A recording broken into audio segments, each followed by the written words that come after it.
Continuando con las presentaciones, tenemos ahora la presentación de la profesora Carolina Payares-Asprino, del Norwich University de los Estados Unidos, con el tema Residual Stress in Machine Duplex Stainless Steel Welds Using Automatic Process.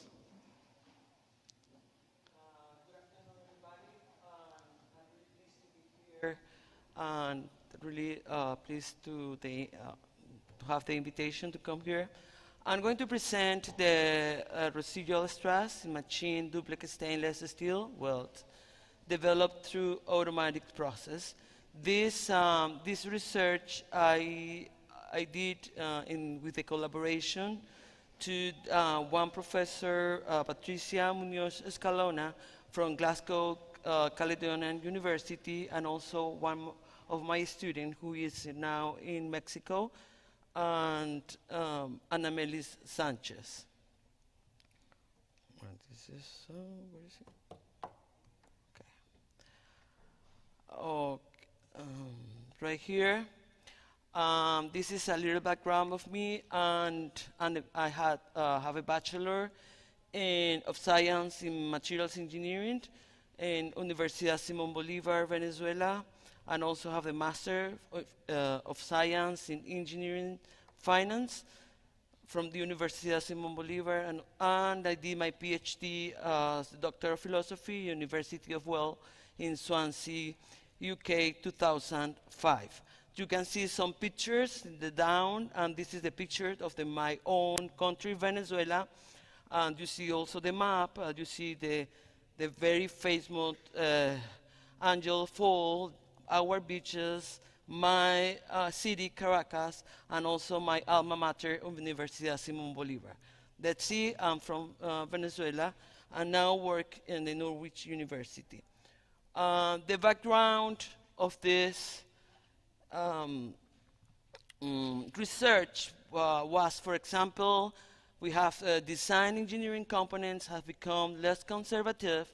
There has been an increased interest in the effect of residual stresses on mechanical properties. Another background that guide us to do this research is that demand, right now, there is a really demand for high quality focuses attention on product surface integrity, such as residual stresses in the weld machine surface, due to their effects in product performance, longevity, reliability, for example, joining process of pipe that include usually in welding and sulfur finish. We did the welding. We analyze the residual stress in the welds, and also we do the machining and analyze the residual stress in the machining welds. And we are going to see the results of that. We can say that the both process, welding and machining, induce residual stress, and you know, which end up with the currency of stress, corrosion, cracking. Therefore, have been necessary to quantify the material's integrity properties of the weld bit as a function of the machining conditions. We use conditions for welding parameters, we use different conditions for machining, and we compare which ones are the following results. The problem description, we can say that we know that in welded structure, the inevitable existence of residual stresses is well known, as these are produced as the result of the plastic deformation caused by non-uniform thermal expansion and contraction imposed during the process. We also can say the magnitude of the tensile stresses within and near the weld area are high enough to have the deleterious effects on the structural integrity of the welded joint. This increases the stress, corrosion, cracking. We are going to call SCC as a stress, corrosion, cracking in this research, and also conduct a brittle fracture. These stresses, when combined with applied stress, can reduce materials fatigue life and accelerate growth rate of pre-existing of service induced defects or structural system. The surface machining is usually conducted before and after both welds. Once you do the weld, you can conduct the machining in order to match the inside pipe. For example, you need to match the designed diameter of the pipe. You have to conduct this machining process. I mean, it's like a mandatory. Then we can say that the residual stresses are induced by both process, welding and machining, and are an important factor in the initiation of the propagation of the stress corrosion cracking. By the end, we can say that therefore knowledge of the magnitude and the distribution of the residual stresses will help on the production of an efficient and economic design, as well as on the good performance of the mechanical property. This is, in summary, what is the problem description. The aim of the research, I already let you know, but it's the focus on the analysis of the residual stresses developed as a consequence of welding process and subsequent machining of the weld, be it conducted on duplex stainless steel. Two main variables were studied here. We studied the heat input as a welding variable, and also we studied the chip cross-sectional area as a machining variable. I mean, the two principal variables that we studied in this research was those. The residual stress was measured in all samples after the welding process and after the machining of the weld bit. These measurements were conducted using one of the techniques that we had at the time. That technique is a hole drilling, the strain gauge technique. What is the material that we use? We use Duplex stainless steel 2205. This was the pattern material. And we use as electrode the ER2209 22.8.3 L, and the diameter of the electrode was 2.5 millimeters in diameter, and the thickness you are going to see in the picture, in the following picture, the thickness of the plate was 10 millimeters. The welds were produced in a Lincoln Electric submerged arc welding, and you can see in this slide also the composition of the duplex stainless steel, and also the composition of the electrode. And you see I don't know if you know, but the duplex stainless steel is a biphasic material, and they have ferrite and austenite, almost 50 and 50%. And the problem when you weld, they can reduce the austenite and also increase the sometimes the ferrite. We already have done some research about this. Those are the material property, and of this we are going to use in this research because it's mandatory for the hole drilling. We are going to use the Young modulus 200 gigapascal and the Poisson's ratio of 0.3. Those property we are going to use to measurement the residual stress. And we manufacture single beaten plate welds, and were developed using the submerged arc welding. And we use the equation. This equation, you already know, this is the equation for heat input. Means that we set the arc current, the arc voltage, and the welding speed to follow different heat input. those are the variables that we use. We use different, the Taguchi method for experimental work, and then we use 3 different levels, low, medium, and high level for our current, our voltage, and welding speed. And also, we use the matrix L9 in Taguchi method. Those are the variables for welding parameters. And also, we needed to use these different variables for machining. This is an schematic drawing of the bit on plate. And you can see right here where we did the welding, and the thickness is 10 millimeters, and the width is 40 millimeters, and the length is 220 millimeters for each weld specimen. Those are the variables that we use for machining. We also use 3 levels. We also use the Taguchi method for experimental work, and we also use 3 levels: lower, medium, and higher level. But you can see here different variables than welding, because those variables are coming from machining.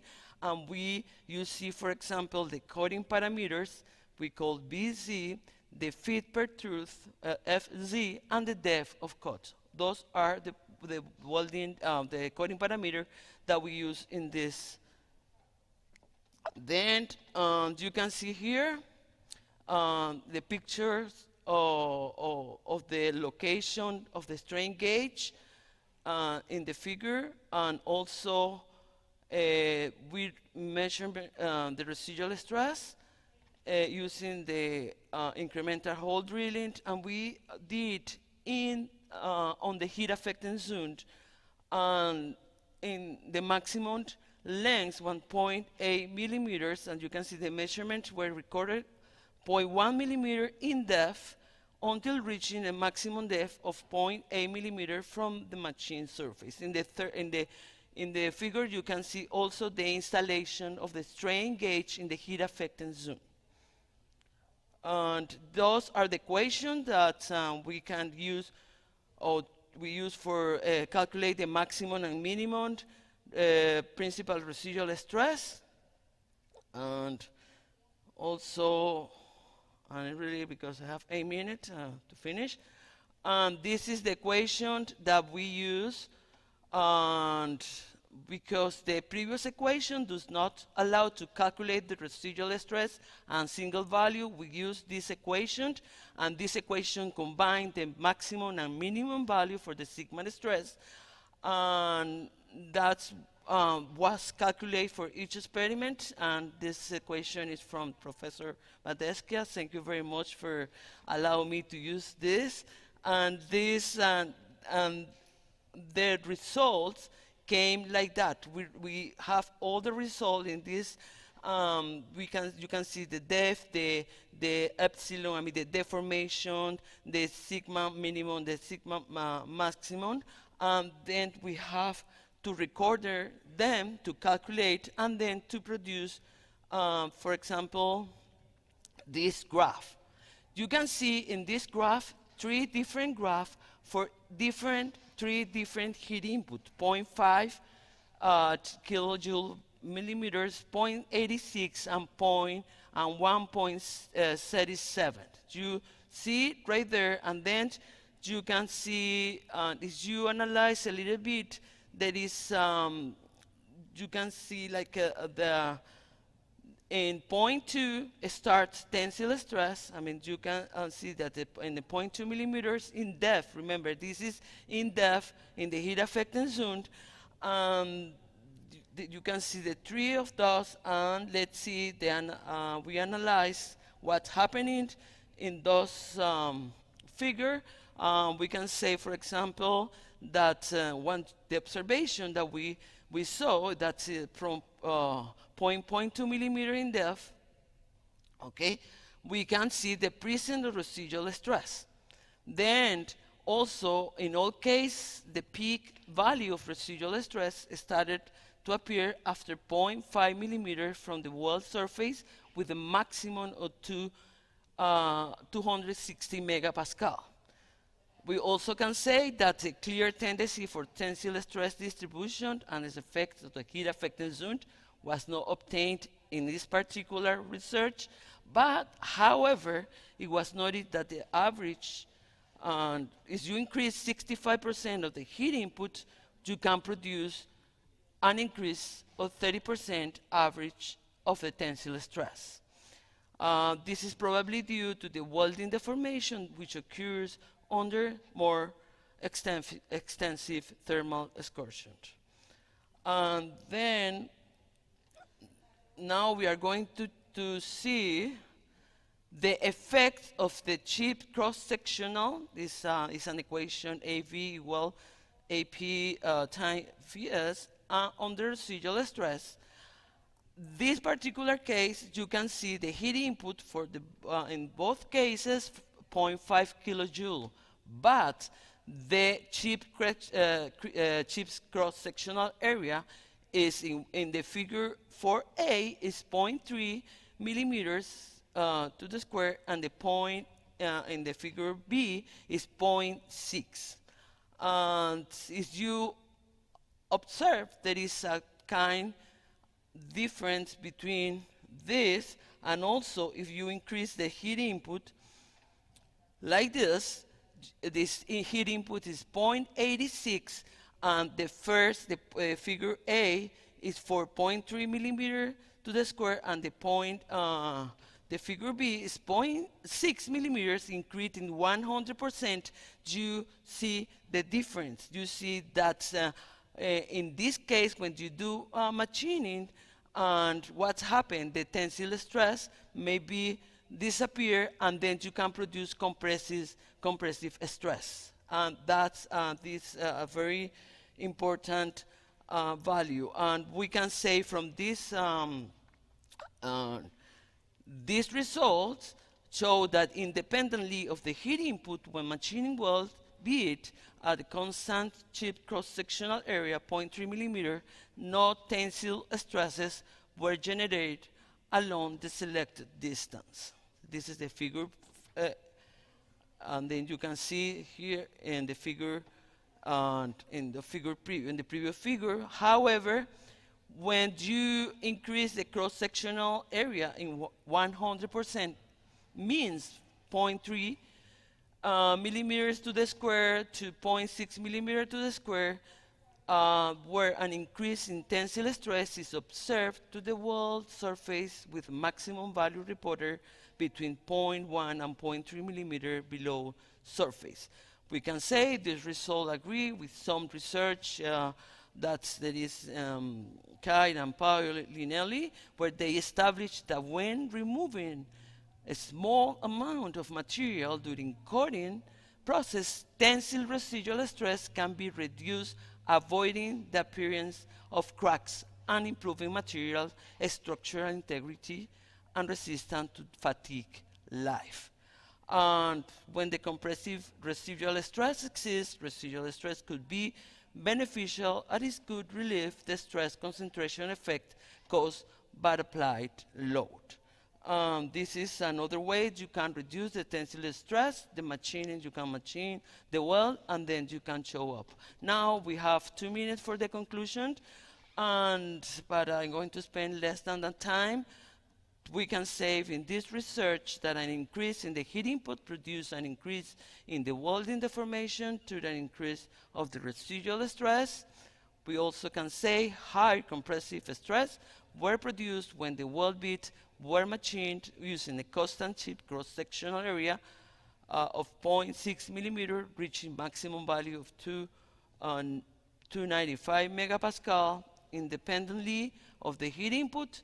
No tensile stresses were developed when machining at constant chip cross-sectional area, 0.3 millimeters to the square, a small amount of material removal. We also can say tensile stresses were generated when weld bits was machined using a constant chip cross-sectional area, 0.6. I mean, you change from 0.3 to 0.6 millimeters, changing the parameter. And also we can say that Taguchi methods has shown to be an excellent design of experiment approach, as optimize the number of experiments represented, saving and time cost. We want to say the knowledge to the Centro de Ingeniería y Desarrollo CIDESI, that's in Mexico. Its institute helped to allowed us to use his equipment, the whole driller equipment, to measure the residual stress. Thank you very much for your attention.